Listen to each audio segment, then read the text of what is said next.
ঢাকায় চলচ্চিত্রের সুপারস্টার শাকিব খান ও ৯০-এর দশকের জনপ্রিয় চিত্রনায়িকা শাবনূরকে সম্মাননা দিচ্ছে artist journalist foundation of Bangladesh AJFB। সংগঠন ১৮ বছর পূর্তি উপলক্ষে আয়োজিত AJFB অ্যাওয়ার্ডে এই পুরস্কার দেওয়া হবে। এতে চলতি বছর শাকিব খান পাচ্ছেন শ্রেষ্ঠ নায়কের সম্মাননা ও শাবনূরকে দেওয়া হবে বিশেষ সম্মাননা। শনিবার ১৭ মে বিকেলে রাজধানীর ফার্মগেটের কৃষিবিদ ইনস্টিটিউশন বাংলাদেশের KIB মিলনায়তনে অনুষ্ঠিত হবে এই অ্যাওয়ার্ড প্রদান অনুষ্ঠান। এছাড়া সেরা নায়ক হিসেবে মনোনীত হয়েছেন চিত্রনায়ক সিয়াম, সজল ও নীরব।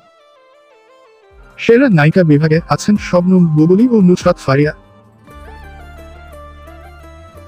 টিভি অভিনেত্রী হিসেবে মনোনয়ন পেয়েছেন সাদিয়া জাহান প্রভা, সামিরা খান মাহি ও তানজিন তিশা। সঙ্গীতে আসিফ আকবর, বেলাল খান, মুনসুর, ইথুন বাবু, SI সুমন, সুমি, শবনম ও আতিয়া আনিসা পেয়েছেন মনোনয়ন। নিউজটি প্রকাশের পর বেশ উৎসুক দেখা যাচ্ছে জনপ্রিয় অভিনেত্রী শাবনূর ও বর্তমানের মেগাস্টার শাকিব খানের ভক্তদের। তারা এই উক্ত অ্যাওয়ার্ড অনুষ্ঠানে জনপ্রিয় জুটিকে একসাথে দেখার ইচ্ছা পোষণ করেছেন।